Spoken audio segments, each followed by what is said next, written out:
Okay. అందరికీ నమస్కారం. ముందుగా గురువందనంతో స్టార్ట్ చేసుకుందాం. నా గురువైనటువంటి వంశీకిరణ్ మాస్టర్ గారికి నా సహస్ర ఆత్మ ప్రణామం తెలియజేసుకుంటున్నాను. అలాగే బ్రహ్మర్షి పితామహ పత్రిజీ గారికి నా ఆత్మ ప్రణామములు. జగద్గురు శ్రీకృష్ణ పరమాత్మకు నా ఆత్మ ప్రణామములు. అలాగే సమస్త గురు మండలికి నా యొక్క హృదయపూర్వక ఆత్మ ప్రణామములు తెలియజేసుకుంటున్నాను. ఈ సెషన్‌లో ఉన్న ఆత్మబంధువులందరికీ నా హృదయపూర్వక ఆత్మ ప్రణామములు. ఫ్రెండ్స్, సెషన్‌లోకి వెళ్ళే ముందు మనము ఎక్కడ ఆపాము అనేది తెలుసుకుందాము. లాస్ట్ సెషన్‌లో మనము ఆహ్, ఎక్కడ ఆపాము అంటే సేవ గురించి తను తన బిడ్డకు బోధిస్తున్న దగ్గర ఆపాము. అంటే నిన్ను శిక్ష్ శిక్ష నన్ను శిక్షిస్తున్నావు నాన్న అనేసి అంటుంది కదా! తన బిడ్డ. అప్పుడు తను అంతే శాంత స్వరంతో నేను నిన్ను శిక్షిస్తున్నానా? నేను నిన్ను శిక్షిస్తున్నానా అనేసి అడుగుతున్నాడన్నమాట. నేను శిక్షించడం లేదు. నీకు సేవ ఎలా చేయాలి అనే విధానాన్ని బోధిస్తున్నాను అనేసి బోధించడానికి ప్రయత్నిస్తున్నానని తను సమాధానం చెప్తున్నాడు. అక్కడ మనం ఆపాం కదా! మనము ఇక కంటిన్యూ చేద్దాం. అలా ఆహ్, ఏ పని కూడా చిన్నదైంది కాదు. ఏ పని కూడా ఆహ్, తక్కువ ప్రధానమైనది కాదు. అంటే ప్రతి పని మనకు అవసరమైందే. అది చిన్నదా, పెద్దదా అని కాదు. ఇప్పుడు మనము ఫర్ ఎగ్జాంపుల్ ఆహ్,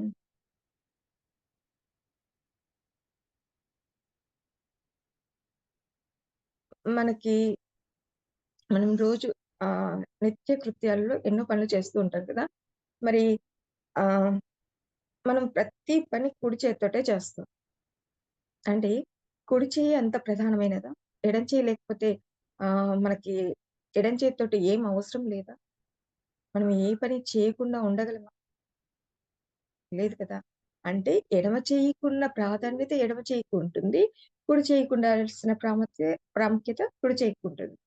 2 చేతుల యొక్క అవసరము మనకి ఎప్పుడూ ఉంటుంది కదా! మనము ఏ ఒక్క చెయ్యి లేకపోయినా గానీ మన పనులను చేసుకోలేం కదా! కాబట్టి అలా ఏ పనైనా ప్రాముఖ్యత ద ఏ పనికి ఆ ప దాని ప్రాముఖ్యత దానికి ఉంటుందనమాట. ఏ పని కూడా చిన్నది కాదు అని ఇక్కడ చెప్పడానికి ప్రయత్నిస్తున్నారు. అది మనం అర్థం చేసుకోవాలి. అంటే ఏ పని యొక్క ప్రాముఖ్యత దానికుంటుంది. అలా తన దృష్టిలో అంటే తన తండ్రి దృష్టిలో ఎలా ఉంది ఆలోచన? ఏ పని కూడా చిన్నది కాదు. మనము ఆహ్, ఆహ్, మన సేవ్ మన యజమానికి చేసే పనులలో మనము సంతృప్తిని పొందాలి. అంటే ఒక పని చేయడం వల్ల మనకి ఏం కలగాలి? సంతృప్తి కలగాలి. సంతృప్తి కలగాలంటే ఏం ఎలా చేయాలి? మనము పూర్తి శ్రద్ధతో చేయాలి. పూర్తి సేవా భావంతో చేయాలి. ఏ ఏమి ఆశించకుండా, ఏమి ఎక్స్‌పెక్ట్ చేయకుండా మనము ఆ పనిని ఎంతో ప్రేమతో సేవ చేయాలి. అంటే దాని వల్లనే మనకి ప్రశాంతత అనేది దొరుకుతుంది అని తనకి నేర్పిస్తున్నాడు. తన బిడ్డకి నేర్పిస్తున్నాడు. ఓకేనా? అంటే మనకి మనమిక్కడ ఏం నేర్చుకోవాలి? మనము అదే నేర్చుకోవాలి. అక్కడ రచయిత్రి యొక్క ఉద్దేశ్యం ఏంటి? మనము ఆ సేవా భావాన్ని మనలో ఇంకించుకోవాలి. మనం కూడా అలా సేవ చేయాలి. మన ఎదుటి వారికి, మన ముందున్న వారికి అంటే మనకి మన జీవితంలో ఎంతోమంది వ్యక్తులు తారసపడుతూ ఉంటారు. వాళ్ళకి మనకు చేతనైన సహాయం చేయాలి. మనం కూడా అదే సేవా భావంతో ఉండాలి. మనలో ఆ దాతృత్వాన్ని, ఆ సేవా భావాన్ని మనం అలవాటు చేసుకోవాలని ఇక్కడ ఆమె ఉద్దేశ్యం అన్నమాట. దాన్ని మనము కూడా నేర్చుకుందాం. ఆహ్, నెక్స్ట్ తను ఆహ్, నా భావాలు దెబ్బతిని ఆయన చెప్పేదాన్ని అర్థం చేసుకోలేని గుడ్డిదానిగా అయిపోయాను. ఆమె ఎలా అయిపోయింది? తను చెప్పేవి తను చెప్పే మాటలు తనకు అర్థం కావడం లేదు. అంటే కళ్ళుండి కూడా చూడలేని గుడ్డిదానిలాగా అయిపోయిందనమాట. అంతే కదా! మనం అప్పుడప్పుడు అనుకుంటూ ఉంటాం. అరే! నేను కళ్ళుండి కూడా చూడలేకపోతున్నాను.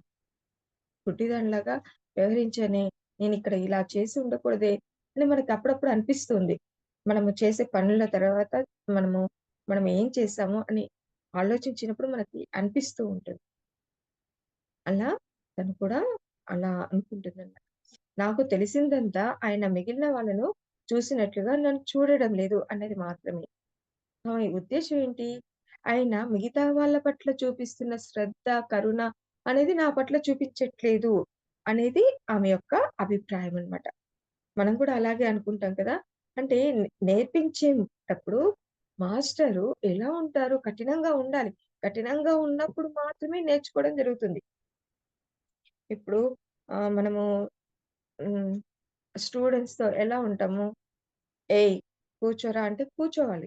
నిలబడు అనంగానే నిలబడాలి. అంటే ఆ భయము అనేది వాళ్ళలో ఉండాలి. ఉన్నప్పుడు మాత్రమే వాళ్ళు సరిగ్గా నేర్చుకోవడానికి అవకాశం ఉంటుంది కదా! అందుకని తన పట్ల తను కఠినంగా ఉంటాడు. ఎందుకని? తను నేర్చుకోవాలి. సేవ ఎలా చేయాలి? ఎలా ఉండాలి? దేని మీద ఫోకస్ పెట్టాలి? ఆహ్, హ్మ్. తను జీవితంలో దేని మీద ఆహ్, ఆ ఆసక్తి చూపించాలి అనేది తనకు నేర్పించాలనుకుంటున్నాడు. కాబట్టి తను అలా కఠినంగా ఉండవలసి వస్తుందన్నమాట. అలా మనం కూడా నేర్చుకునేటప్పుడు మన భర్త కానీ, మన అత్తగారు కానీ, మన ఇంట్లో కుటుంబ సభ్యులు కానీ మనతో అలా కఠినంగా ఉన్నప్పుడు వాళ్ళు ఎందుకలా కఠినంగా ఉన్నారని ఆలోచించాలి కానీ, కఠినంగా ఉన్నారని వాళ్ళని అపార్థం చేసుకోవడము అలాంటివి చేయకూడదు.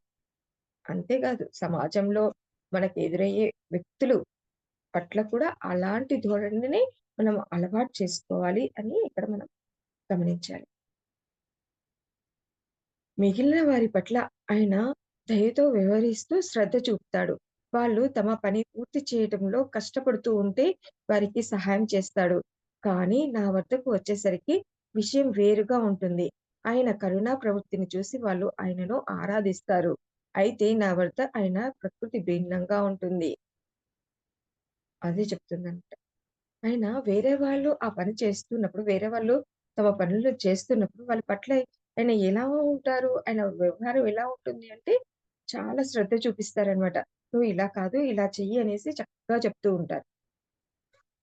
వాళ్ళకి ఏదైనా సహాయం అవసరమైతే తను చేస్తూ ఉంటాడు. సహాయం చేస్తూ ఉంటాడు. అట్లా దయతో వ్యవహరిస్తూ ఉంటాడు వేరే వాళ్ళ పట్ల. కానీ తన బిడ్డ వరకు వచ్చేసరికి తను చాలా కఠినంగా "నువ్వు సరిగ్గా చేయట్లేదు.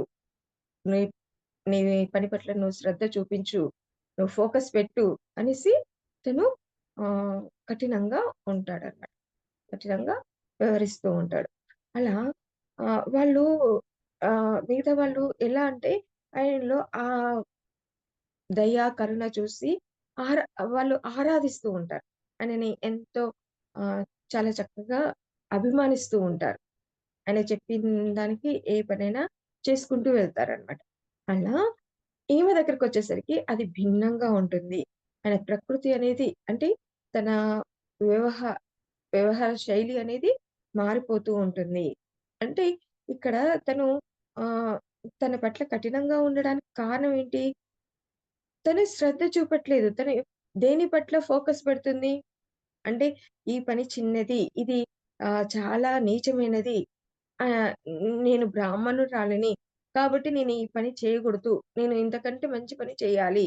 అని తన అభిప్రాయాలు, ఆలోచనలు ఉన్నాయి కదా! దాన్ని సరిచేయడం కోసం అతను కఠినంగా ఉన్నాడు. ఆ కఠినంగా ఉండడాన్ని ఆమె అవగాహన చేసుకోలేకపోయింది. ఎందుకంటే ఆమెకు అంత ఆహ్, అవగాహన లేదు. కాబట్టి ఆమె కఠినంగా ఉంటున్నాడు అనేసి అనుకుంటుందన్నమాట. నువ్వు నన్ను మిగతా వాళ్ళని చూసినట్లు చూడవు. నన్ను ఆహ్, నువ్వు నన్ను నా గురించి ఏమాత్రం పట్టించుకోనట్లు చూస్తావు. నేనంటే లెక్కలేనట్లు ఉంటావు.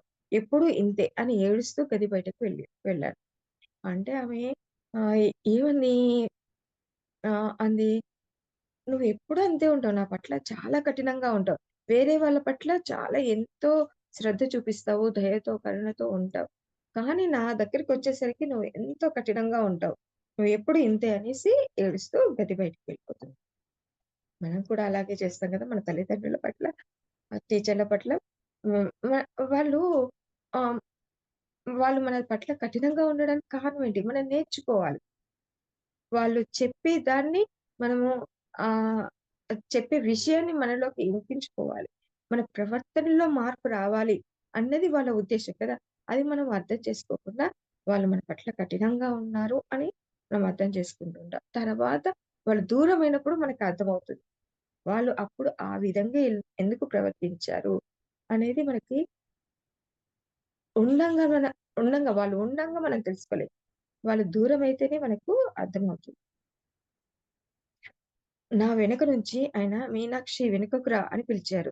నేను ఆయనకు బాధ కలిగించానని నాకు తెలుసు. కానీ నన్ను నేను నిలువరించుకోలేకపోయాను. నా నోటి నుంచి వెలువలా పొంగి వచ్చే మాటలు నేను ఆపుకోలేకపోయాను.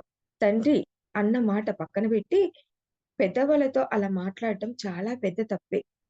అప్పుడు ఆహ్, ఆయన ఆయన ఆమె వెనకాలనే వెళ్తూ "మీనాక్షి వెనకకు రా నువ్వు ఇటు రా" అనేసి పిలుస్తూ వెళ్లారనమాట. అప్పుడు ఆయనకి బాధ కలిగించానని ఆమెకు తెలుస్తుంది. తను ఈ తన మాటల వల్ల తన తండ్రికి బాధ కలిగిందన్న విషయము ఆమె గుర్తించింది. కానీ అది ఆపుకోలేకపోయింది. తన ఉద్వేగాన్ని ఆపుకోలేకపోయింది.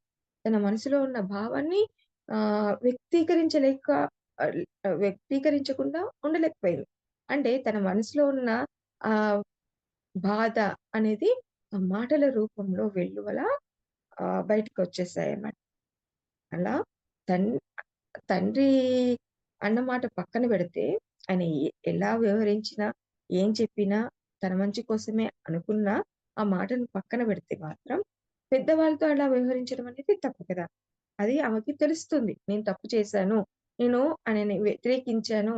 ఆయనను బాధ పెట్టాను అన్న విషయము ఆమెకి అర్థమైంది. అర్థమైంది కానీ ఆమె ఆపుకోలేకపోయిందనమాట. తన బాధని అలా వ్యక్తీకరించడము అనేది ఆపుకోలేకపోయింది. అయితే చాలా ఏళ్ల నుంచి నాలో పేరుకుంటూ వస్తున్న వాటిని నేను ఆపలేకపోయాను. ఆయన నా వెనక నుంచి ఆగకుండా పిలుస్తూనే ఉన్నాడు. కానీ నేను వెనుతిరగలేదు. అయితే ఆమె మాత్రం అలా ఆలోచిస్తూనే వెళ్ళిపోతూ ఉందనమాట. తండ్రి ఎంత పిలిచినా వెనుకకు తిరిగి రాలేదనమాట.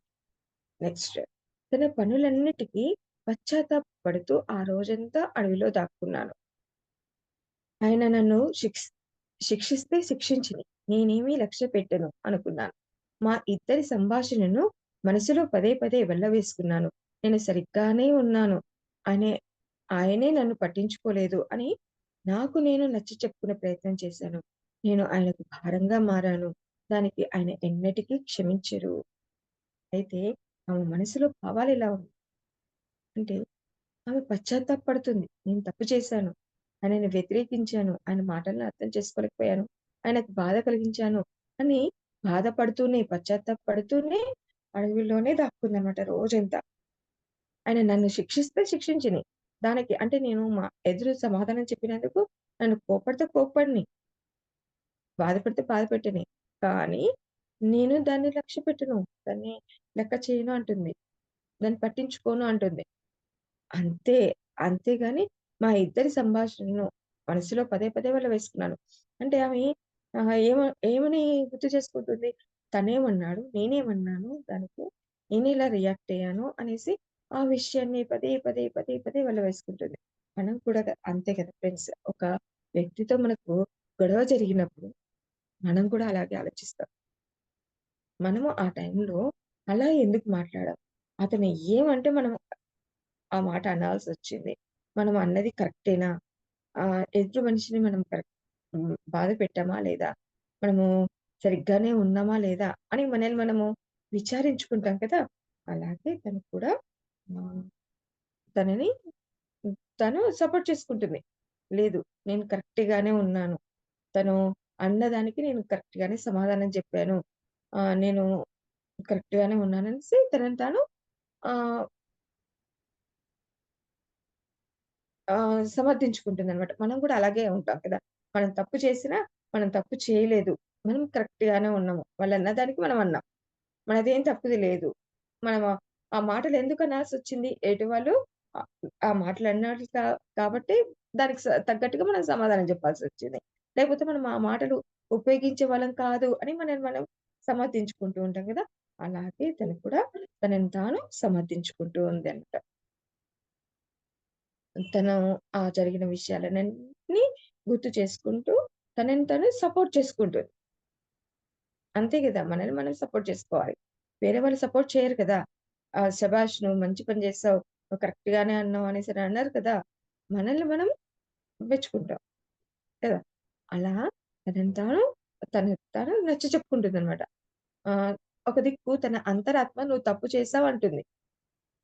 అంటే నువ్వు సరిగ్గా చేయలేదు, నువ్వు సరిగ్గా ప్రవర్తించలేదు అని తన అంతరాత్మ తనని హెచ్చరిస్తుంది. గుర్తు చేస్తుంది. కానీ తను ఏమనుకుంటుంది, లేదు లేదు నేను కరెక్టే చేశాను.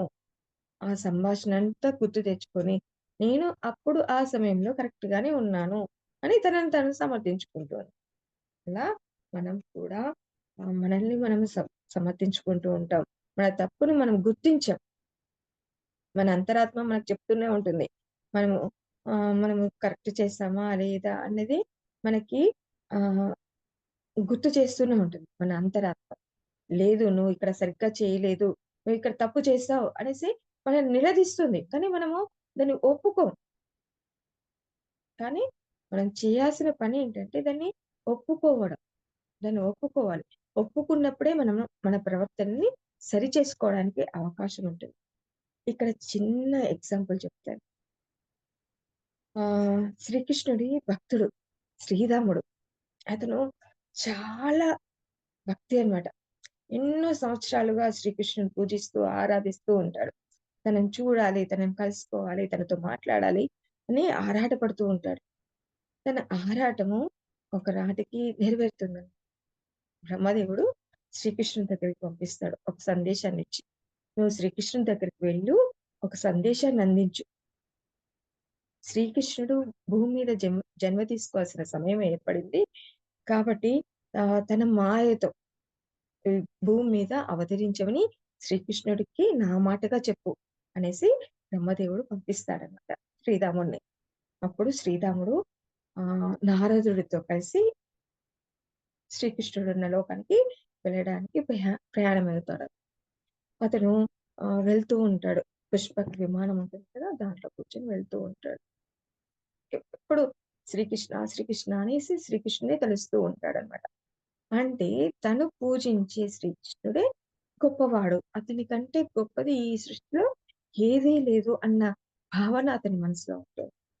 అతను శ్రీకృష్ణుడి నామాన్ని జపిస్తూ వెళ్తూ ఉంటాడు. నారదుడు శ్రీకృష్ణుడున్న లోకానికి వచ్చేసాము మనం అనేసి అంటాడు. అంటే అవునా! నాకిక్కడ గేటు కనిపించడం లేదు.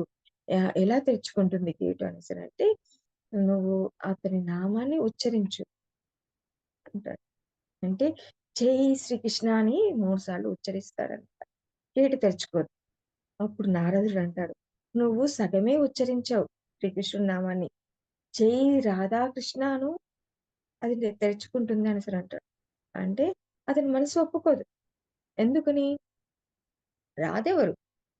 నాకు రాధతో సంబంధం లేదు. శ్రీకృష్ణుడే నా భగవత్ నా భగవంతుడెవరు? శ్రీకృష్ణుడు. నేను శ్రీకృష్ణుడి నామాన్నే జపిస్తాను. వేరే నామాన్ని ఎందుకు జపించాలి నేను? అన్న మూర్ఖత్వంతో ఉంటాడంట అతను. అయితే అప్పుడు నారదుడు అతని మూర్ఖత్వానికి నవ్వుకొని, సరే నేనే గేటు తెరుచుకునేలా చేస్తానులే. నేనే ఉచ్చరిస్తాననేసి, జై రాధాకృష్ణ అనేసి 3 సార్లు ఉచ్చరిస్తాడు. అప్పుడు ఆ లోకంకున్న ద్వారాలు తెరుచుకుంటాయి. లోపలికి వెళ్తారు. లోపలికి వెళ్ళిన తర్వాత శ్రీరాముడు, శ్రీకృష్ణుడు ఎక్కడున్నాడో, ఎక్కడున్నాడా అని అతని కళ్ళు వెతుకుతూ ఉంటాడు. శ్రీకృష్ణుడు బృందావనంన చక్కగా గోపికలతో, ఆ రాధతో కలిసి ఆనందిస్తూ ఉంటాడు. వాళ్ళు ఆహ్, గీతాలతో, నాట్యాలతో అతన్ని సంతోషపెడుతూ ఉంటారు. అలాంటి శ్రీకృష్ణుడిని చూసి మనసుతోటి అంటే కళ్ళతోటి నమస్కరిస్తాడు. శ్రీకృష్ణుడు కూడా సంతోషంగా ఆహ్, తన నమస్కారాన్ని స్వీకరిస్తాడనమాట. తర్వాత అతను శ్రీకృష్ణుడు కళ్ళతోటి రాధ దిక్కు చూస్తాడు. శ్రీరాముడు కూడా రాధను చూసి ఆహ్, అతన్ని నమస్కరించాడు. అంటే తనని కూడా నమస్కరించు అనేసి శ్రీకృష్ణుడు కళ్ళతో సైగ చేస్తాడు. కానీ దాన్ని అతను స్వీకరించడు. స్వీకరించకుండా అలాగే ఉన్నాడనమాట. ఆ తర్వాత శ్రీరాముడు ఒక చోట శ్రీకృష్ణుని కలుసుకోవాలి నేను. ఎలా కలుసుకోవాలి అనేసి ఆలోచిస్తూ ఉంటాడు. అప్పుడు నారదుడు అంటాడు శ్రీకృష్ణుడిని ఇక్కడ ధార దగ్గర కలుసుకో. రాధ దగ్గర కలుసుకో అనేసని అంటాడు. అంటే రాధ దగ్గర అంటే అదే ధార దగ్గర కలుసుకో. ఆ జలపాతం దగ్గర శ్రీకృష్ణుడు నీకోసం వేచి ఉన్నాడు. వెళ్లి కలుసుకో అంటాడు. అలా శ్రీకృష్ణుడు కలుసుకుంటాడు. తను ఎన్నో రకాలుగా నచ్చచెప్పి చూస్తాడు. లేదు నువ్వు మాయలో ఉన్నావు కృష్ణ. నీకంటే గొప్పదైంది ఈ సృష్టిలో ఏదీ లేదు. హ్మ్. ఆహ్, నువ్వు ఈ జీవితానికి సారాన్ని నువ్వే. అంటే ఈ జీవిత సారం నువ్వే అనేసి వాదిస్తూ ఉంటాడనమాట. అయితే తను ఈ మాటలతో చెప్తే అర్థం కాలేదనేసి అనుకోని సరే నేను మరి భక్తులు మాయలో పడితే నేను బయటికి తీస్తూ ఉంటాను కదా! మరి నన్ను ఎవరు మాయలో తీస్తారు? మాయలోంచి ఎవరు రక్షిస్తారు అనేసనంటే, నేను రక్షిస్తాను అంటాడు గొప్పగా. నేను చాలా హ్మ్. గొప్ప భక్తుడిని. నేను రక్షిస్తానంటాడు. అప్పుడు శ్రీకృష్ణుడు నవ్వుకొని, సరే నువ్వు దానికి సమయం ఆసన్నమైంది అనేసి తీసుకెళ్తాడు. పూజ టైం అయింది కదా! గోపికలందరూ నన్ను సేవిస్తూ ఉంటారు. ఆహ్, ఆరాధిస్తూ ఉంటారు. ఆరాధనకు టైం అయిందనేసి వెళ్తాడన్నమాట. అప్పుడు రాధతో తను వాగ్వివాదంలో పాల్గొంటాడు. అయితే నేనే గొప్ప. రాధ ప్రేమ గొప్పది కాదు. ప్రేమ కంటే భక్తి గొప్పదని వాదిస్తాడు. అది అస్సలు ఒప్పుకోడు ప్రేమ గొప్పదని. ఆ తర్వాత శ్రీకృష్ణుడు "నువ్వు గొప్పనా? రాధ గొప్పనా? తెలుసుకోవడానికి ఏది గొప్పది అని తెలుసుకోవడానికి నేను కొంచెం సేపు ఆలోచించి నిర్ణయం తీసుకుంటాను. మరి నేను నిర్ణయం తీసుకునేటప్పుడు నాకు ఎటువంటి అవరోధం కలగకూడదు. ఆహ్, నా రూమ్‌కి ద్వార ద్వారానికి నువ్వు కాపలాగా ఉంటావా? ఎవరిని రానీయకుండా లోపలికి రానీయకుండా చూసుకుంటావా?" అంటే, "ఓహ్! చూసుకుంటాను. దానికి భాగ్యము. నేను చూసుకుంటాను. ఎవ్వరిని లోపలికి రానియను. నీకు విఘాతమే కలిగించను" అనేసని అంటాడు. అప్పుడు రా అప్పుడు శ్రీకృష్ణుడు లోపలికెళ్తాడు. లోపలికెళ్ళి బాధతో రాధ అని పిలుస్తాడు. పిలవగానే రాధ వేరే దగ్గరుంటుంది. ఆమె ఆ స్వరాన్ని విని వెంటనే పరిగెత్తుకుంటూ వస్తుంది. శ్రీకృష్ణుడు నన్ను పిలిచాడని. అప్పుడు ద్వారానికి అడ్డంగా నిలబడతాడు. నిలబడి నేను నిన్ను లోపలికి పోనివ్వను. నా స్వామి ఏమని ఆజ్ఞ ఇచ్చాడు? లోపలికి ఎవరిని రానియద్దని. నేను పోనివ్వను అంటాడు. అంటే రాధ ఎన్నో రకాలుగా నచ్చజెప్పి చూస్తుంది. నన్ను పిలుస్తున్నాడు. అంటే నాకు వినపడలేదు. నిన్నెక్కడ పిలిచాడు అనేసన్నాడు. అంటే ప్రేమతో పిలిచిన బాధ ఆహ్, ఆ స్వరాన్ని వినాలంటే నీలో కూడా ప్రేమ ఉండాలి. నీ మనసులో కూడా ఆహ్, అది వినేంత శక్తి నీకుండాలి. ప్రేమ ఉంటేనే ఆ పిలుపు అనేది వినబడుతుందండి. అయినా వినిపించుకోడు. వినిపించుకోకుండా అడ్డుపడతాడు. అప్పుడు ఆమెని శపిస్తాడన్నమాట. తర్వాత ఆమె అంటే తను అనుచితంగా ప్రవర్తించానని తర్వాత తెలుసుకుంటాడు. తెలుసుకొని నన్ను క్షమించు. నేను తప్పు చేశాననేసి బాధపడుతూ ఉంటాడు. బాధపడుతూ ఉంటే అప్పుడు రాధ అంటుంది, "నువ్వు నిశితంగా ఆలోచించు. ఏది అనర్థమో అనుకుంటున్నావో అందులోనే అర్థం దాగుంది. నువ్వు సరిగ్గా ఆలోచించు" అంటుంది. అప్పుడు తను ఆలోచిస్తాడు. "నువ్వు ఏం పని మీద వచ్చావు ఈ లోకానికి? శ్రీకృష్ణుడిని అవతారం తీసుకోవాల్సిన అవసరం ఏర్పడింది అని బ్రహ్మదేవుని సందేశం తీసుకొనొచ్చావు కదా!" అంటుంది. "అవునమ్మా! నేను ఆ సందేశాన్ని" ఇప్పుడు ఏం జరిగింది? నువ్వు శపించడం వల్ల ఏం జరిగింది? రాధ భూలోకానికి వెళ్ళాల్సొచ్చింది. రాధతో పాటు కృష్ణుడు కూడా భూలోకానికి వెళ్తాడు. అన్న విషయాన్ని ఆమె అవగాహన చేసుకుంది. అంటే మన జీవితంలో కూడా ఏ సంఘటన అయినా జరగని అంటే మనం అనర్థం అనుకుంటాం. కానీ నిశితంగా ఆలోచిస్తే అందులో ఎంతో అర్థం దాగుంది. మనము అది ఆలోచించం. దుఃఖంతో ఉంటాం. అయ్యో! ఇలా జరిగిందే, ఇలా జరిగింది, ఇలా జరిగింది అని ఎంతసేపు జరిగిన దాని గురించి ఆలోచిస్తాం కానీ, ఎందుకు జరిగింది అని ఆలోచించం. అసలు జరిగిందేంటి? దాన్ని నిశితంగా ఆలోచించం. అది మనం అలవాటు చేసుకోవాలి అనేది అక్కడ మనం తెలుసుకోవాలి. అంటే అనర్థమే జరగని. మంచి జరిగినా మన మంచికే, చెడు జరిగినా మన మంచికే అని పెద్దలన్నారు కదా! అది ఎందుకన్నారో తెలుసా? ఇంది. అంటే చెడు జరిగినా కూడా దాంట్లో ఏదో మంచి ఉంటుంది. మనం ఆ మంచిని పట్టుకోవాలి. దాన్ని వెతకాలి. ఓకే. గడియారంలో 360 డిగ్రీస్ ఉంటాయి. మన జీవితంలో కూడా త్రీ 360 డిగ్రీస్ ఉంటాయి. ఒక కోణం పోయింది. ఓకే. వదిలేసేయి. ఇంకో కోణం దిక్కు చూడు. హ్మ్. మనం ఏం చేయగలం? ఎక్కడుంది దారి? అటుందా? ఇటుందా? అని మనం వెతకాలి. వెతికితేనే మనకి దారి దొరుకుతుంది. అలా మనము జీవితంలో మనం ఏం నేర్చుకోవాలి అంటే, మనకి జరిగిన సంఘటనలో మనం ఏం నేర్చుకోవాలి? మనం ఇక్కడికొచ్చింది, ఈ భూలోకానికొచ్చింది నేర్చుకోవడం కోసమే అన్నది మనము ఎప్పుడూ ఎరకలో ఉంచుకోవాలి. ఇది నేనిక్కడ నేర్చుకున్న విషయం friends. Okay. Thank you. Next ఆమె ఏమనుకుంటుంది నెక్స్ట్ నా అన్నిటికి నేను పశ్చాత్తాపపడుతున్నాను. కానీ, ఆ రోజంతా ఆమె అడవిలోనే దాక్కుందంట.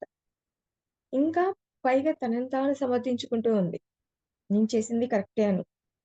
నేను ఎప్పుడు మనము కరెక్టే డెసిషన్ తీసుకుంటామంటే, మనము ఆలోచించేటప్పుడు ఒక పని జరిగిన తర్వాత, ఒక సంఘటన జరిగిన తర్వాత మనమేమన్నా మన స్థితిలో మనం కరెక్ట్. ఎదుటివారి స్థితిలో ఎదుటివాళ్ళు కరెక్ట్. వాళ్ళ ఆహ్, వాళ్ళ వాళ్ళలోకి మనం ప్రవేశించాలి. అంటే ఆహ్, మన ఎదురుగా ఇంకో చైర్ వేసుకొని, వాళ్ళు మనం కావాలి. మనమయ్యి వాళ్ళు ఆ స్థితిలో ఎందుకలా మాట్లాడాలి అని ఆలోచించాలి. అంటే పరికాయ ప్రవేశం అంటే ఇదే. ఋషులు, మహర్షులు పరికాయ ప్రవేశం చేస్తారు అనేసని అంటారు కదా! పరికాయ ప్రవేశం అంటే ఏదో కాదు. మన ఆలోచనల్లో మనము వాళ్ళు ఎలా ఆలోచిస్తున్నారు అనేది మనము ఆలోచించగలం. వాళ్ళ ఆలోచనలో వాళ్ళు కరెక్టే. మన ఆలోచనలో మనం కరెక్టే. ఓకే. వాళ్ళ ఆలోచన ఇలా ఉంది. మన ఆలోచన ఇలా ఉంది. మనము హ్మ్. అంటే అది కాకుండా, ఇది కాకుండా ఇంకొక చైర్ వేసుకొని అసలు ధర్మం అంటే ఏంటి? మనము ధర్మబద్ధంగా నడుస్తున్నామా లేదా? వాళ్ళు చేసింది ధర్మమా? మనం చేసింది ధర్మమా? అని సరిగ్గా ఆలోచించి సరైన నిర్ణయాలు తీసుకోవాలి. అప్పుడే మనము జీవితంలో జరిగే అనర్థాలని ఆపగలం. ఓకేనా ఫ్రెండ్స్? అట్లా తన ఆలోచన ఉంది కదా! నేను ఆ అడవిలో పడి నిద్రపోయి ఒకానొక స్త్రీ స్వరం నా పేరు పిలవటం విని లేచాను. నాన్న నన్ను తీసుకురావటానికి అతిథిని పంపి ఉంటారు. ఆమె ఆ అడవిలోనే పడి పడుకుందనమాట. నిద్రపోయింది. అలా ఆలోచిస్తూ, ఆలోచిస్తూ. ఒకానొక స్త్రీ మీనాక్షి అని పిలవడంతో, నా పేరు పిలవడంతో విని లేచాను. అది అతిథి అయ్యే ఉంటుంది.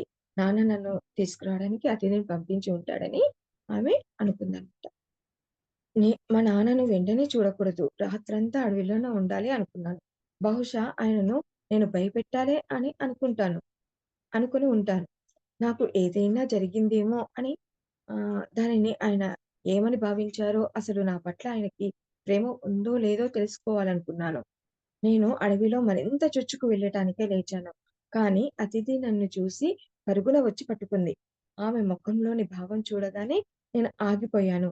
ఏదో కీడు జరిగింది అనుకునే లోపే ఆమె నన్ను పట్టుకుంది. ఏం జరిగింది? అతిథి వచ్చింది. నిజంగానే ఆమె అనుకున్నట్టుగానే అతిథి ఆమెని వెతుక్కుంటూ అడవిలోకొచ్చిందనమాట. ఆమెకు కనబడకూడదు. నేను రోజంతా ఈ రోజు కూడా రాత్రంతా అడవిలోనే దాక్కోవాలి. మా నాన్నని మా నాన్నకి తెలియజేయాలి. అసలు మా నాన్న ఏమనుకుంటున్నాడు? నా పట్ల ప్రేమ ఉందా ఆయనకి లేదా? అని ఆమె తెలుసుకోవాలనుకుంటుంది. అంటే నేను కనబడకుండా పోతే ఆయన ఎలా ఆలోచిస్తాడు? ఆయన నా పట్ల ఎలా ఉంటుంది ఆయన ఆలోచన? అది నేను తెలుసుకోవాలి అని ఆమె ఆలోచిస్తూ ఉందన్నమాట. అలా ఆమెకి కనబడకుండా పారిపోవాలని ప్రయత్నిస్తుంది. కానీ అప్పటికే అతిథి ఆమెను చూసి పట్టుకుంటుందంట. పట్టుకొని ఆపేస్తుంది. ఏదో అయితే ఆమెను చూడగానే ఈమెకేమనిపించింది ఆమె మొహంలో ఆహ్, ఆ భావాన్ని చూసి అయ్యో! ఏదో కీడు జరుగుంటుంది ఆహ్, అనేసి అనుకుంటుంది. ఆమె వెంటనే అతిథి, "మీనాక్షి నీకోసం మేము రోజంతా వెతుకుతూనే ఉన్నాం. ఒక భయంకర విషయం జరిగింది. నువ్వు వెంటనే రావాలి" అని ఏమంది ఆమెను చూసి ఏదో కీడు జరిగిందని ఆమె ఊహించింది. ఊహించినట్టుగానే ఆమె, "మీనాక్షి ఒక భయంకరమైన విషయం జరిగింది. నువ్వు వెంటనే రావాలి నాతో. మేము రోజంతా వెతుకుతూనే ఉన్నాం" అనేసి అంటుంది. ఆ మాటలు వినగానే నా శరీరం బిగుసుకుపోయి ఆమె చెప్పబోయేది నాకు తెలిసినట్లు భయంతో వణుకుతున్న స్వరంతో జవాబు వినడానికి ఇష్టం లేనట్టు "అది నాన్నేనా?" అని అడిగాను. అప్పుడు ఆ మీనాక్షి ఏమని అడిగింది? ఆమెకు భయమేసిందనమాట. ఆమెను చూడగానే ఏదో కీడు జరుగుంటుందని ఊహించి ఆమె శరీరం అంతా భయంతో వణికిపోయింది. ఏదో జరిగింది. అందుకే ఆమె అలా పిలుస్తూ ఉంది అనేసి ఆమె ఆమె గమనించి ఆమె ఆహ్, ఆమె చెప్పేది వినడానికి ఇష్టం లేనట్టుగా ఉంది మనసులో. కానీ అది నాన్నేనా అనేసి అడుగుతుందనమాట. నాన్న గురించేనా అనేసి అడుగుతుంది. ఆమె వెంటనే తల ఊపి నన్ను తన చేతుల్లోకి తీసుకుంది. నేను ఆమె వెక్కిళ్ళు విన్నాను. కానీ ఏం జరిగిందో అడిగే సాహసం చేయలేక బిగుసుకుపోయాను. కొంతసేపటి తర్వాత ఆమె "మీ నాన్న ప్రమాదానికి గురయ్యాడు" అని మెల్లగా చెప్పింది. నేనేమీ మాట్లాడలేదు. గది పైకప్పు నీరు కారుతూ ఉంటే పనివాళ్ళలో ఒకరిని అది బాగు చేయటానికి పంపాడు. అతను బాగు చేసి సరిగ్గా ఉందా అని అడిగాడు. కానీ దానిని చూడడానికి ఈయనే స్వయంగా వెళ్ళాడు. ఈయన పైకి ఎక్కేటప్పుడు కాలు జారి పడిపోయాడు. ఆమె చెప్పి ఊరుకుంది. నేను నిర్ఘాంతపోయి మాట్లాడలేదు. అప్పుడు ఆమె అతిథి ఏమని చెప్పింది? అవును. మీ నాన్న గురించే తను ఒక పని అప్పచెప్పాడు. ఒక సేవకుడికి. ఆహ్, ఇంటి పైకప్పు కారుతూ ఉంది. అది సరిచేయమని అతనికి పని అప్పగించాడు. అతను అది పని చేసిన తర్వాత సరిగ్గా ఉందో లేదో చూడమని అడిగాడు. అప్పుడు దాన్ని పర్యవేక్షించడానికి తానే స్వయంగా ఆ కప్పు మీదకెక్కాడు. అలా ఎక్కుతూ ఉన్నప్పుడు కాలు జారి కింద పడిపోయాడు అనేసి నెమ్మదిగా చెప్తున్నాను. చెప్పగానే అది విని నిర్ఘాంతపోయిందనమాట. అంటే కింద పడిపోయాడంటే ప్రమాదం జరిగిందంటే ఏం జరిగిందో ఆమె ఊహించగలిగింది. ఊహించి అలా బిగుసుకుపోయి అలాగే ఉండిపోయింది. "ఓహ్! మీనాక్షి" అంటూ నన్ను హత్తుకొని "ఈ విధంగా జరిగి ఉండవలసింది కాదు" అంది. ఆమె ఇంకా ఎలా అంటే ఆమె ఏదో జరిగిపోయిందన్నట్టుగా మీనాక్షి అని ఆమె గట్టిగా కౌగిలించుకుంది. గట్టిగా కౌగిలించుకొని "ఇలా జరిగి ఉండవలసింది కాదు" అనేసి ఇంకా చెప్తుందనమాట. నేను నెమ్మదిగా తేరుకొని "ఆయన ఇప్పుడు బాగానే ఉన్నారా?" అని అడిగాను. ఓకే. ప్రమాదం జరిగింది. కానీ ఆయన ఇప్పుడు బాగానే ఉన్నాడా అనేసి తేరుకొని అడిగింది సాక్షి. దానికి సమాధానం ఏం చెప్తుంది? ఆయన చనిపోలేదు కదా! అవునా? చనిపోయాడా? అనేసి అడుగుతుందన్నమాట. ఆ వార్త నాకు శరాఘాతంలా తలగ తలగబోతుంది అన్నట్లు అడిగాను. ఆమె తల ఊపింది. హఠాత్తుగా ఆమె చెప్పబోతున్నది నాకు అర్థమై కాదు అని బిగ్గరగా అరిచాను. ఆమె అనుమానంతో అడుగుతుందన్నమాట. కొంపదీసి ఆయన చనిపోలేదు కదా! హ్మ్.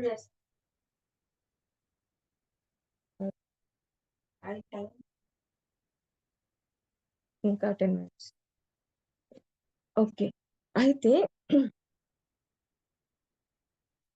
ఆహ్, ఆమె, ఆమె ఏడవడం చూసింది. ఇలా జరిగుండలేదు అనేసి చెప్తుంది గదా! ఆమెకు అర్థమైనట్లుగా కొంపదీసి ఆయన బానే ఉన్నాడా? లేకపోతే ఆయన చనిపోయాడా? అవునా? అనేసి అడుగుతుందనమాట. అది ఆ మాట అంటే చనిపోయాడు అనే ఆ భావమే ఆమెకి తట్టుకోలేకుండా ఉంది. ఆ మాట అనంగానే అతిథి నిజమే అన్నట్టుగా తల ఊపిందంట. తల ఊపగానే హఠాత్తుగా ఆమె చెప్పబోయేది అర్థమై కాదు అది అనేసి ఆమె గట్టిగా అరిచేసిందంట.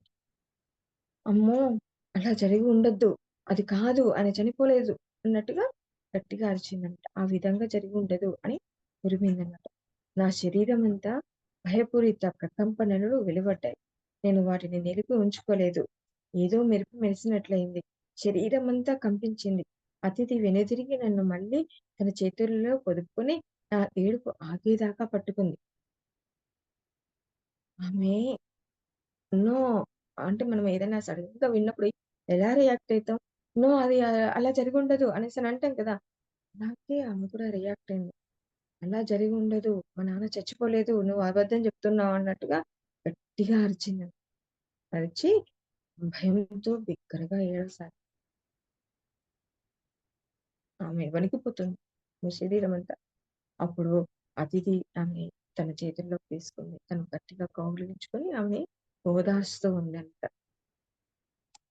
ఆమె మెల్లగా తనని తన తండ్రిని పడుకోబెట్టిన దగ్గరికి తీసుకెళ్తుందన్నమాట.